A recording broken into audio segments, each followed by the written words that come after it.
And welcome back to Coast. George Norrie with you. It's been an incredible day with us. Tom Danheiser with us, too. We're having some technical issues in Mexico with their phone system. What do you got there, Tommy? I think I just fixed it, and if you press line 1, he should be there. You think you got him back? Let's check it out. All right, Danny, lock him up. And Jesse, are you with us? Yes, I'm right here, George. All right, great. There we go. Jesse, of course, is the Director of Antiquities for Gen 6 Productions, along with our friend Stephen Quayle. It's a documentary production company. Jesse has been investigating paranormal activity for almost 10 years. Jesse, how did you get involved in paranormal investigating? Well, everything began, George, when, 10 years ago, when I went to a small town where my father was born. It's called, there's a probability that the listeners may not understand, but I'm going to say the name of this small town. It's called Chupicuaro and Acámbaro, Guanajuato. And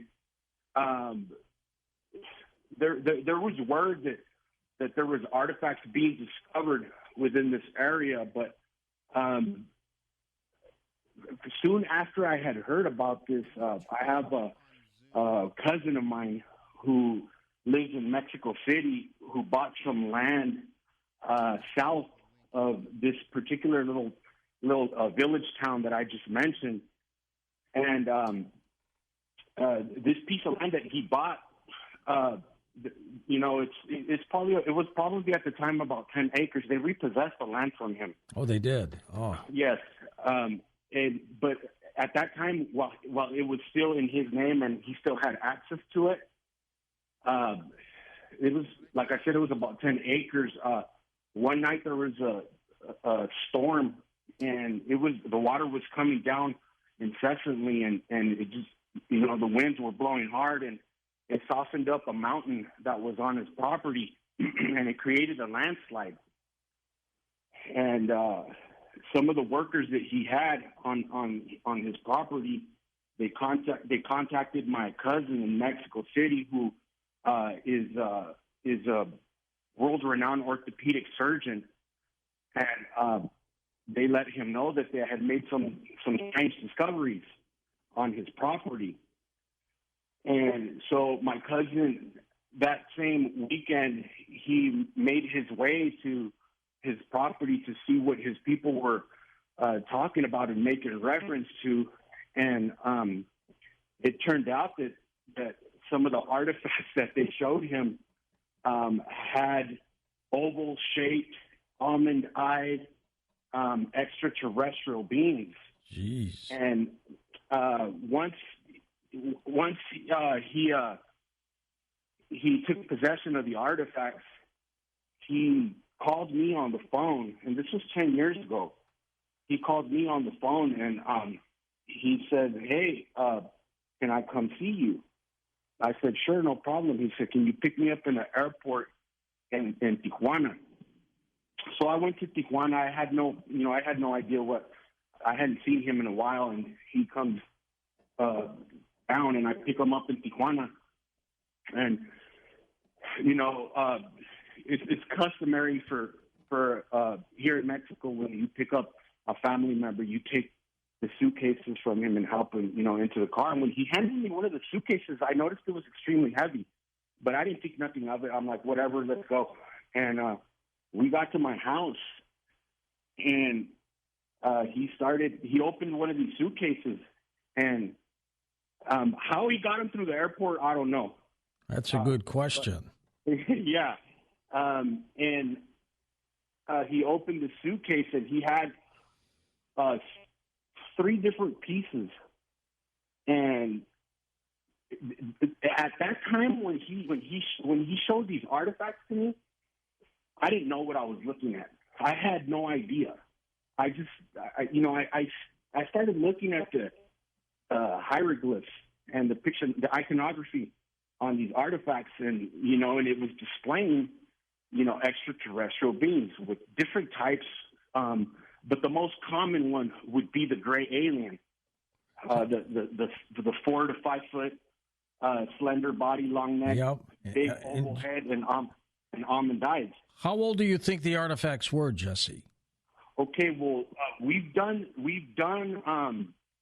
some lab results, and the ones that I did have the opportunity to test, and I did this along with Steve Quayle. Me and him, we pushed on for we pushed on then, and we continue to push forward now to mount the evidence and bring it to the people so that we can present the truth to them as to what it is that's really happening.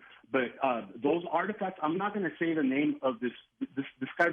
He's a pretty popular guy who we were able to get him to work with us, to join forces with us. I was working with him for probably about a year, and he had me sent him some of these artifacts, and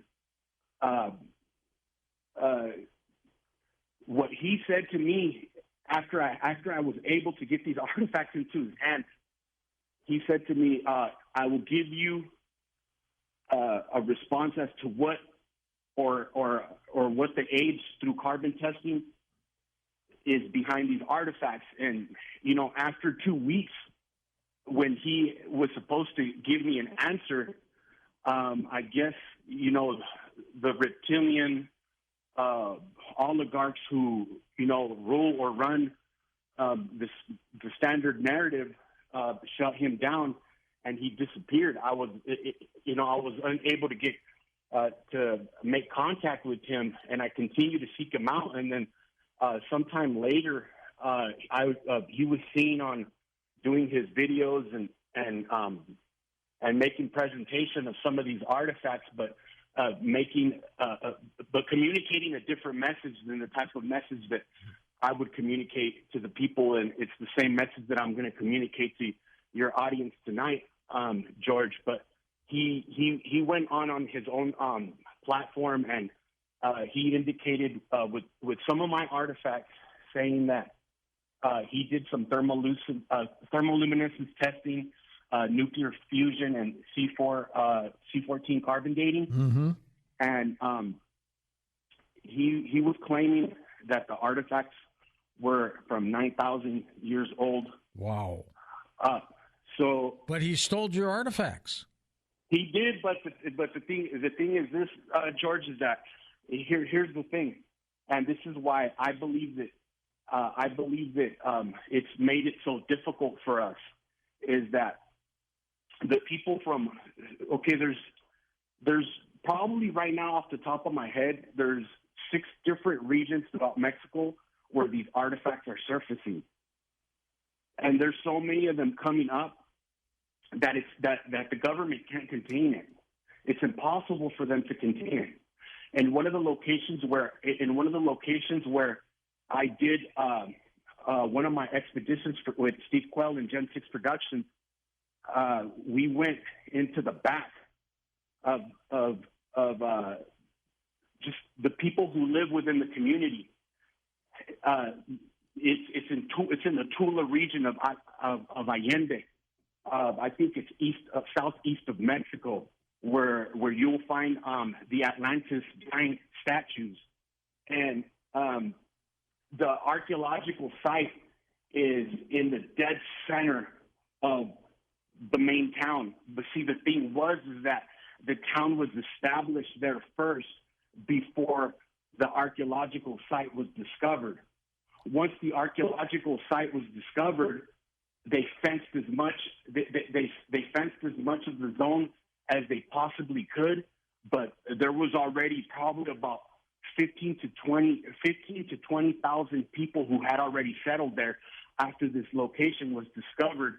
And so, the government didn't think much of it and allowed the people to continue to remain as long as they were not going into the boundaries of the area and the location that they had fenced off, which they had declared, which they had prohibited for anybody to enter unless you had the proper access or authority to enter. But the thing is that fortunately for us, and when I say for us, is that fortunately for the people who deserve to know the truth, because we know that what they're giving us is not the truth. And we could get into that later, but let me just stay focused on what it is that I'm saying. That fortunately for us, the people were already established there, and when in Mexico, it's not the same as it is in the U.S., George. It's like in the U.S., you buy your homes built already. In Mexico, when a new town, or they call them pueblitos, when they're established, the people, the homeowners, they buy a piece of land and they construct their house, from scratch. And throughout the years, as people began to settle there, while they were building their houses, their homes, they began to make discoveries, and they continue to happen, and and the places where I did my expeditions on the second one, once again I'll repeat it, it's in Allende, Tula, Mexico. This place, the place where I chose to dig was actually approximately about 11 kilometers away from the actual archaeological site. And one of the places that I chose to dig, it was through homeowners that were reporting artifacts being surfaced. And some of the people that were working with me, that worked with me on this project, not the first one, because me and Steve, we've done 2 expeditions in the past 2 years. This one in Tula, I was fortunately enough to get some of the archaeologists that were already working for the INA, which is the Institution of History and Anthropology, which would be the equivalent of what would be the Smithsonian, but they operate a little slightly different. The reason I was able to get these guys to collaborate with me so I can get into the locations necessary in order for me to extract these artifacts was because they don't get paid enough. It's a difficult thing.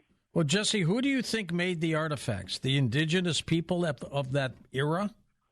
I believe that okay. There's different types of artifacts that I've discovered. I have had the privilege to observe and study, research, and even, like I just mentioned, send to the lab some of these artifacts. And then you'll have the clay artifacts, and then you have different types of rocks, which would be flint rock, alabaster, serpentine jade, imperial jade. I believe that the more complicated rock, or the more sophisticated type of stone, like the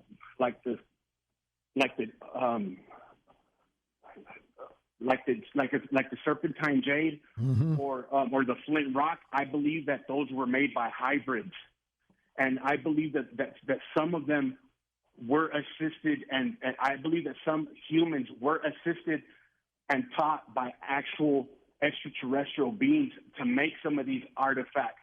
But I don't believe that an actual full, complete, pure human like me and you, George, was able to accomplish making some of these artifacts. And the reason why I say this is because when the first location where I did my first expedition, which is probably 500 miles south of Tula, Allende, in an extremely cartel-infested territory, state of Michoacan, there is this place called Lago de Quixeo, and it is a lake that runs and extends for approximately 17 to 20 miles.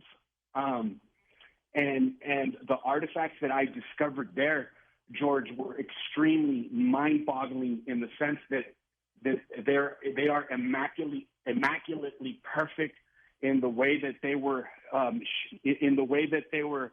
designed, in the way that I observed the stone. It was the type of stone, in my opinion. This is the same type of artifact that I gave to this certain individual who ran them through the laboratories in Minnesota, and this is the same type of stone that I believe that cannot be made or functioned by the hands of men unless they were assisted by something not of this world. What do you think, Jesse, the purpose of the artifacts were? Were they left for us so we would know what happened, what these beings were like many years ago, 9,000 years ago? Why do you think they made them? Okay, that's a good question. And my belief to this question, George, is that I believe that, the standard, I'm not going to stray away. It's important for me to say what I'm about to say right now, George. A lot of people think that there is a lot of people know and are aware of the fact that there is an alien deception coming, that there is an alien invasion coming.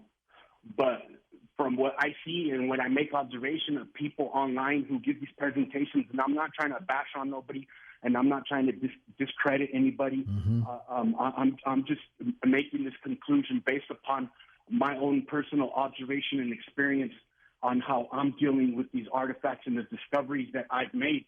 There's people thinking that when the alien invasion comes, it's going to be a fake one. It's going to be it's going to be orchestrated by blue beam type of technology, so on, et cetera. I just want to say to your people, I just want to share with you, George, and with your listeners, that what's coming upon this earth is this alien invasion that everybody expects, whether in the near or the distant future, is not going to be a fake one. It's going to be a real one. It's the real deal, isn't it? It's going to be the real deal. They're already here, and we could get into that in a little bit. But the thing is that your question was, why do I think these artifacts were made?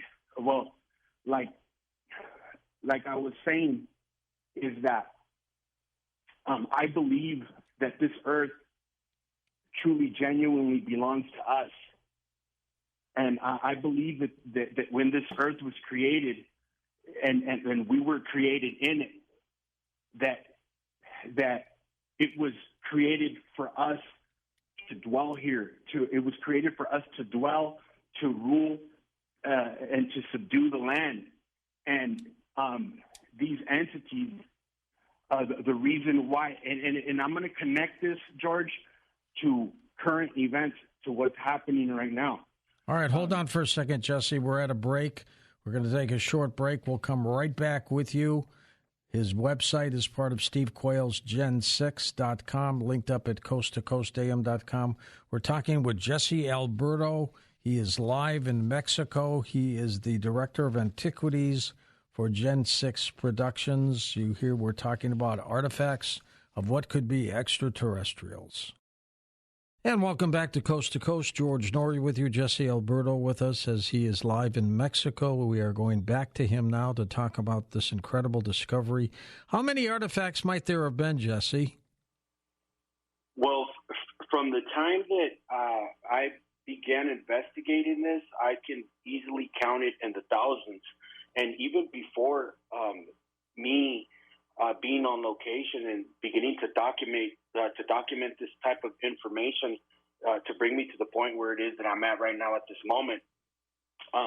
In one of the locations where I had previously mentioned earlier, in Chupicuaro, Acámbaro, Guanajuato, there was this German, I believe there's this German immigrant who was living within the populace of these little towns where my father was born, and his name was Charles Rudd Waldemar, and this guy made a circumstantial amount of discoveries from different types of figurines. And earlier you asked me if I believe that humans made some of these artifacts, and I believe that the artifacts that are made out of clay, I do believe that those were made by humans, but and that's what's even more interesting to me is that everybody knows this. It doesn't take a world-renowned historian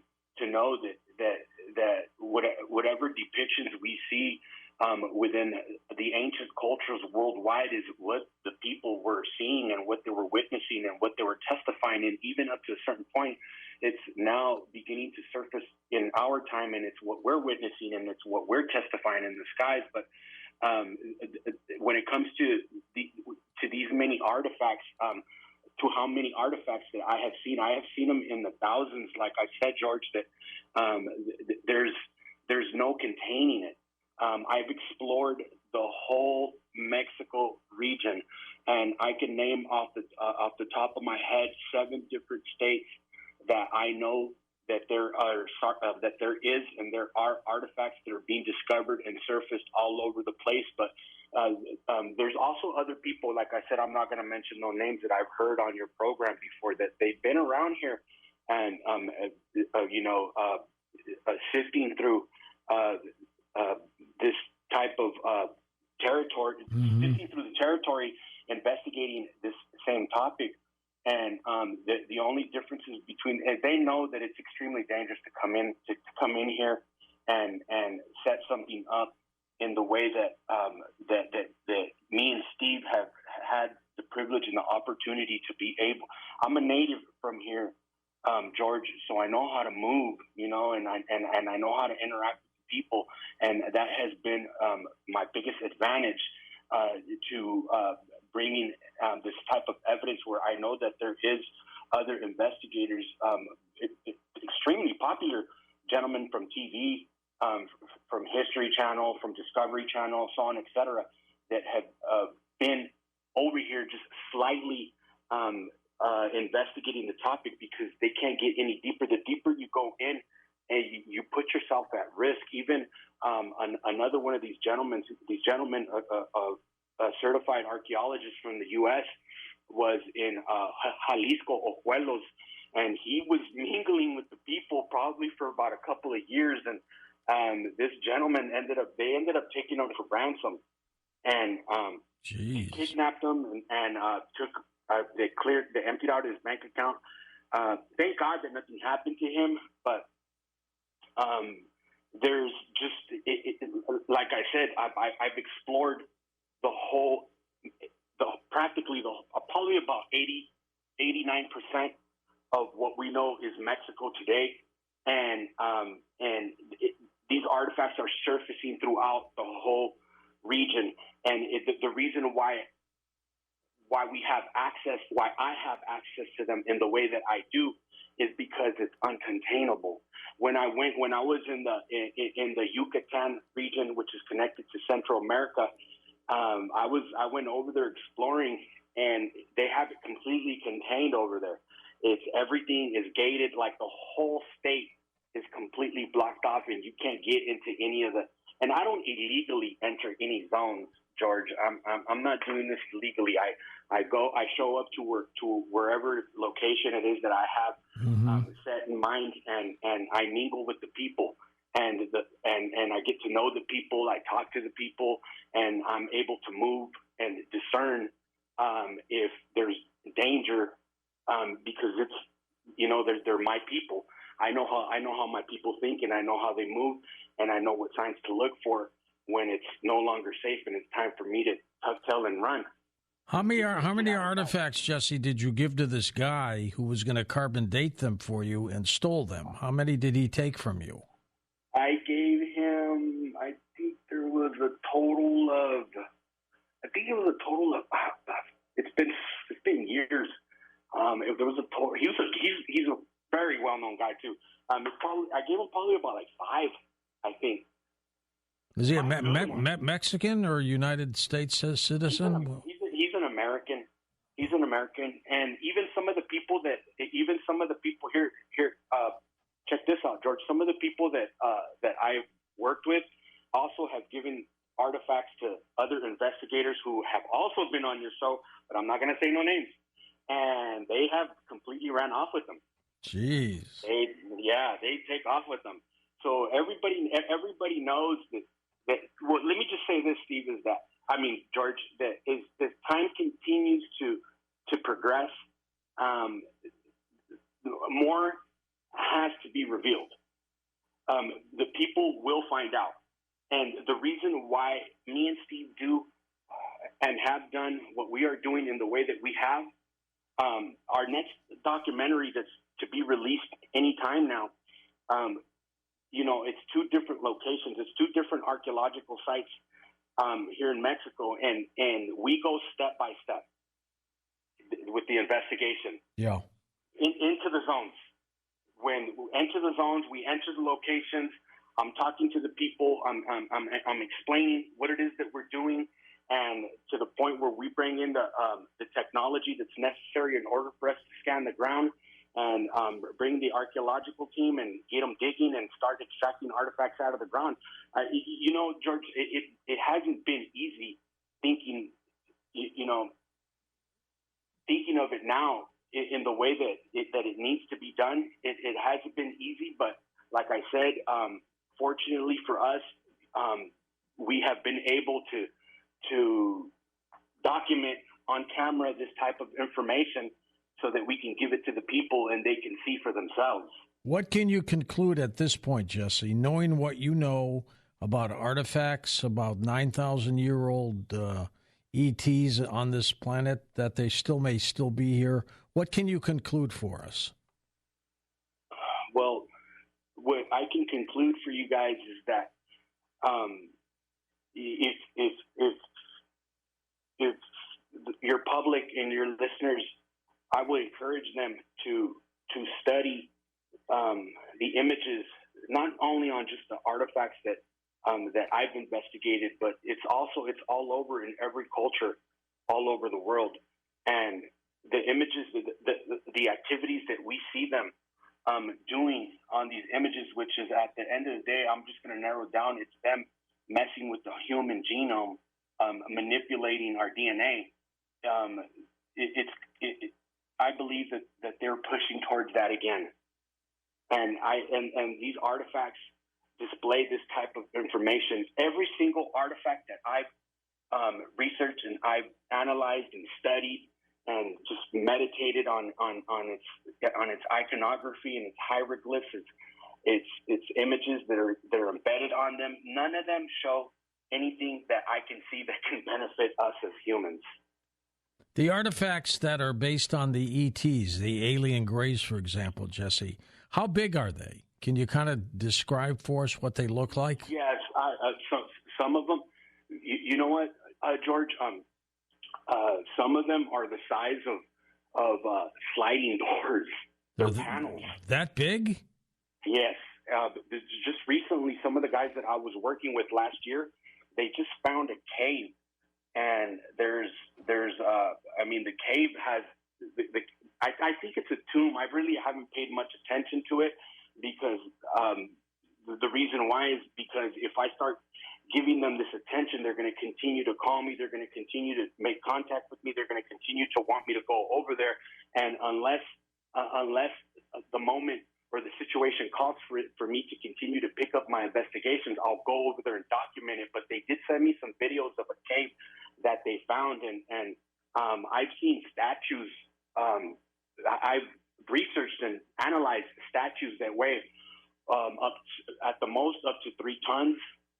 Measuring at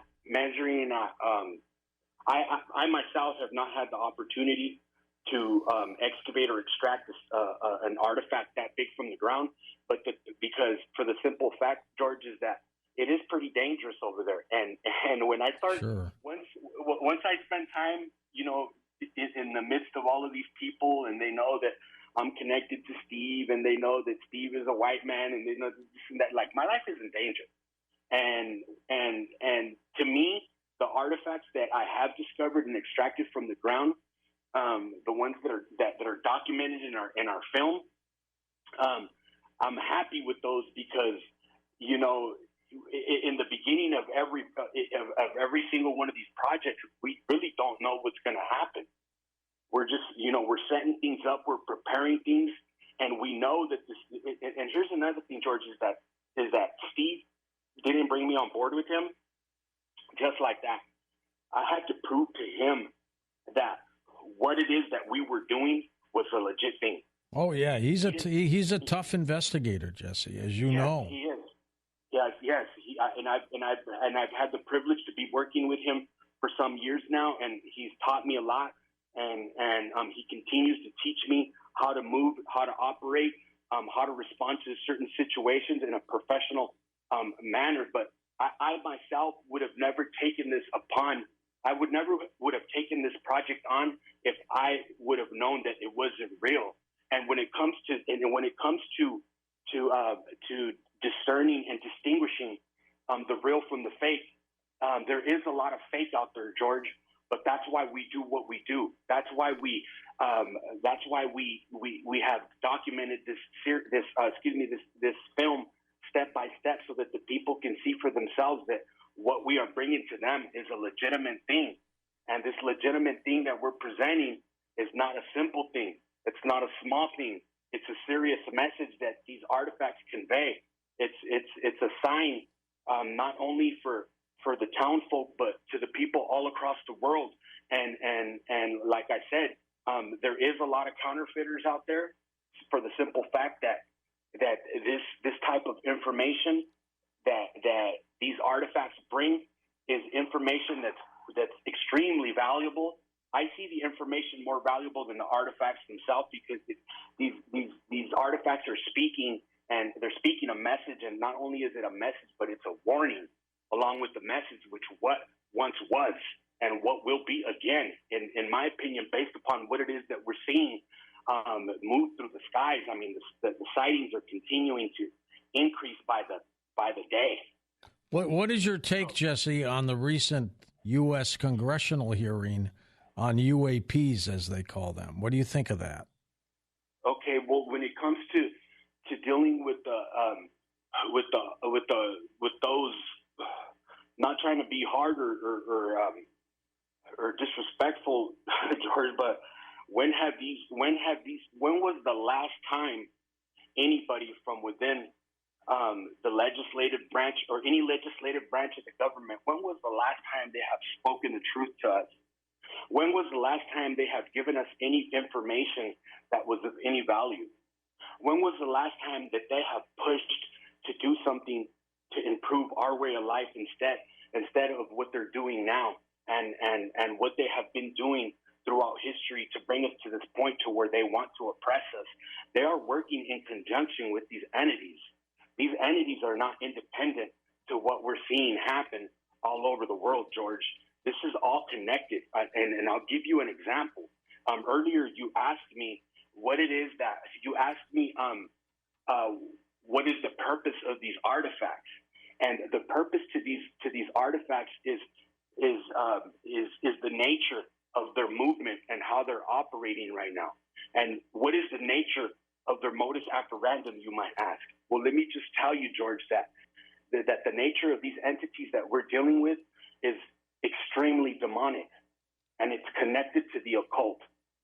And when you study the occult, I've studied the occult. I'm not from the occult, but I have gone into their little sites to do study and research, and I've gone on witches' pages to study their recipes and their programs. If you notice, I wouldn't. You know what? This is one thing that I wouldn't encourage anybody to look into these witches' pages, George, because something can stick to them and something can follow them out, and it'll be a big mess for the people. But I will say that when I have gone in there, I do recognize on the witches, the sorcerers, the warlocks, their pages, I recognize some of the same symbols that are on some of the artifacts. I will say that that I have connected probably about 35 to 40% of some of the symbols that I've seen on the artifacts, on witches, covens, pages, and so on, etc. And I believe that this extends all the way into those who govern over us, who rule and reign over us, and who are leading the population to our demise and our destruction. And I believe that these entities cannot operate outside of their assistance, because I also believe that this earth was created for us as humans. I believe that this earth was created for us, for us to inhabit, to rule, to reign, to subdue the land, and to be prosperous. Jesse, hold on for a second. We're going to take a break at the top of the hour here and come back and take phone calls with you. Jesse Alberto with us talking about this artifact discovery in Mexico.